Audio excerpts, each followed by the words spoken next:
هنعمل ايه مع بعض النهارده يا حبايبي؟ هنعمل احلى ايس كريم اقتصادي جميل جدا، طعم خطير. المكونات بتاعتي بصوا الايس كريم، بصوا الجمال، تحفه. ايس كريم بالمانجا، وايس كريم شوكليت، وايس كريم فانيليا. بصوا يا حبايبي جمال الايس كريم، احلى ايس كريم هنعمله مع بعض بطريقه سهله جدا وبسيطه، ان شاء الله تعجبكم.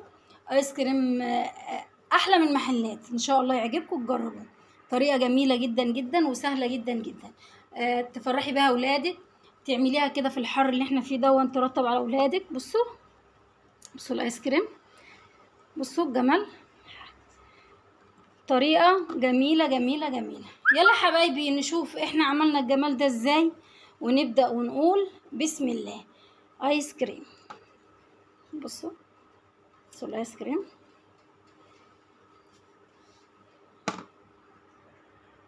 بسم الله الرحمن الرحيم، وبه نستعين، والصلاة والسلام على أشرف المرسلين سيدنا محمد صلى الله عليه وسلم خاتم المرسلين. السلام عليكم ورحمة الله وبركاته. ازيكم يا حبايبي، عاملين ايه؟ معاكم مطبخ الإسراء. النهاردة هنعمل آيس كريم. طبعا الجو حر جدا، محتاجين حاجة ترطب كده علينا، فايه نفرح بيها أولادنا كده. هنعمل مع بعض الآيس كريم، طريقة سهلة جدا واقتصادية، كله في الخلاط. ماشي يا حبايبي، هنقول المكونات بتاعتنا. انا عندي كوبايه ونص كريم شانتيه، وعندي نص كوبايه سكر بودره، وعندي كوبايه المج بتاعي لبن، طبعا انا جبته وغليته وحطيته في الفريزر تلج معايا، وعندي ربع كوبايه عسل جلوكوز او عسل نحل، تمام كده. وعندي الاطعم بتاعتي بقى تبقى فانيليا، هيبقى كاكاو او شوكولاته مبشوره، هيبقى مانجا، فراوله، اي نوع فاكهه حابه تحطيه، بس طبعا بتكوني مفرزاها وما بيكونش فيها ميه، وتروحي جايه حطاها بقى ايه في قلب الخلاط. احنا هنعمل كل المكونات بتاعتنا يا حبايبي في الخلاط، تمام كده. عندي الخلاط بتاعي، هحط فيه اول حاجه اللبن، هحط المج لبن بتاعي يا حبايبي، طبعا هو متلج. حطينا اللبن دلوقتي يا حبايبي، هنعمل ايه؟ هنحط نص كوبايه سكر، تمام كده، واحط كريم شانتيه، كوبايه ونص كريم شانتيه. سلام بقى لو عندك كريمه لباني بودر يبقى احلى واحلى، كوبايه ونص، تمام كده.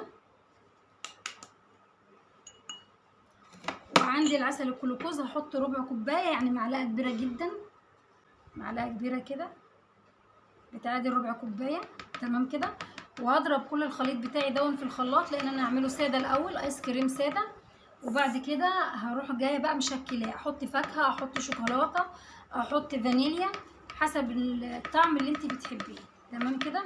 هنضرب بقى في الخلاط، نرجع لبعض تاني نشوف احنا عملنا ايه. وده يا حبايبي الايس كريم بتاعنا، بصوا الجمال، بصوا القوام، بصوا ناعم معايا ازاي. هعمل ايه بقى؟ هقسمه على 3 علشان خاطر اخد كل طعم، كل علبه منها طعم، تمام كده. هنزل كده، بصوا يا حبايبي انا هعمل فانيليا، وهعمل شوكولاته، وهعمل بالمانجا، تمام كده. اللي بالمانجا بقيت الحبه اللي فاضلين في الخلاط هحط عليهم مانجا وهضربهم، وبعد كده نرجع لبعض تاني. طبعا اللي بالفانيليا انا هحط فانيليا معايا، بصوا، وهقلبها كده عشان تدي طعم الفانيليا، وهقلب طبعا هو سايل معايا لان الجو حر جدا كده، ماشي. وهدخله التلاجة، واروح بقى لطعم الشوكولاته ونشوف هنعمل ايه. بصوا يا حبايبي عندي هنا معلقتين كاكاو، هنزل بيهم على الكريم شانتيه كده، وطبعا لو عندك شوكولاته مبشوره تمام كده هتدي طعم برضو، تقوي الطعم وتعززه، تمام كده. بصوا هقلبه كويس عشان ياخد معايا لون الشوكولاته كده. ودي يا حبايبي اللي بالشوكولاته، طبعا انا ضربته في الخلاط لان الكاكاو معايا بيروح جاي مخرز، تمام كده.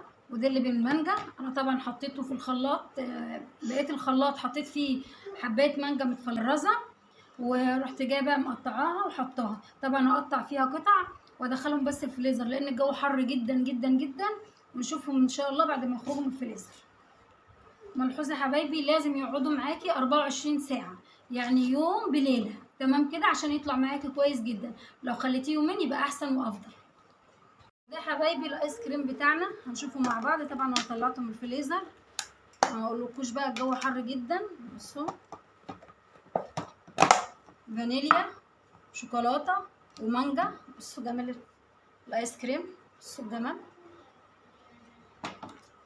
بصوا اللي بالفانيليا. طبعا انا بشتري بسكويت من بسكوتة الايس كريم من عند بتاع العصير او بتاع الايس كريم. البسكوتة ما بتكلفنيش حاجة، 50 نص جنيه بس. تمام كده اهي بسكوتة. هعمل معاكم واحدة بالمانجا. طبعا ما عنديش معلقة الايس كريم، فانا بقى هعمل ايه. بصوا، بصوا يا حبايبي، بصوا. طبعا مقطعة قطع مانجا في قلب الايس كريم اهو. بصوا كده، انا بعمله بسرعه علشان خاطر ما يسيحش مني لان الجو حر. بصوا يا حبايبي، في طريقه تانية بقى ممكن تعملي بيها. هنشوف بقى اللي بالشوكولاته. بصوا يا حبايبي، بصوا جمال الايس كريم. البسكوته اتكسرت، هنغيرها مفيش اي مشاكل. بصوا يا حبايبي، بصوا.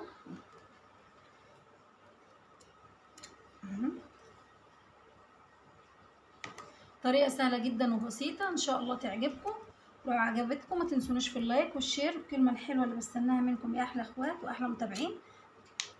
ايس كريم بالشوكولاته. طبعا لو عندك شوكولاته مبشوره بترشي عليها، عندك شوكولاته شوكليت شيبس بتحطي فيها. بصوا انا حابه اوريكم بقى، بوقفها في كوبايات عشان تشوفوها معايا. تمام كده.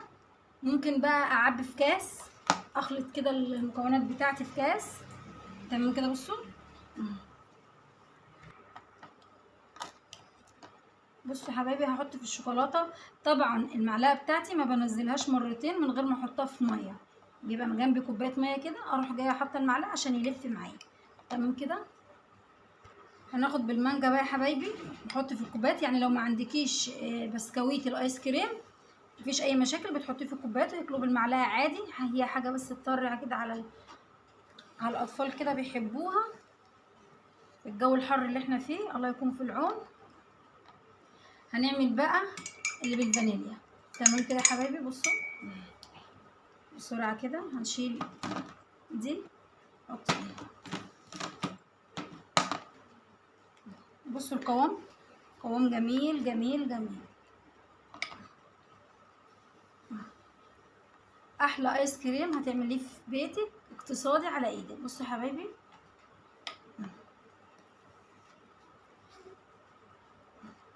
ايه رايكم في الايس كريم؟ ده الايس كريم بتاعنا، طريقه سهله جدا وبسيطه، وان شاء الله تعجبكم. عملت بالمانجا وعملت بالفانيليا وعملت بالشوكليت، وان شاء الله طريقتي تعجبكم وجربوها. ما تنسونيش في اللايك والشير الكلمه الحلوه اللي بستناها منكم يا احلى اخوات واحلى متابعين. عايزه اوريهولكم. بصوا، بصوا الجمال. السلام عليكم ورحمه الله وبركاته.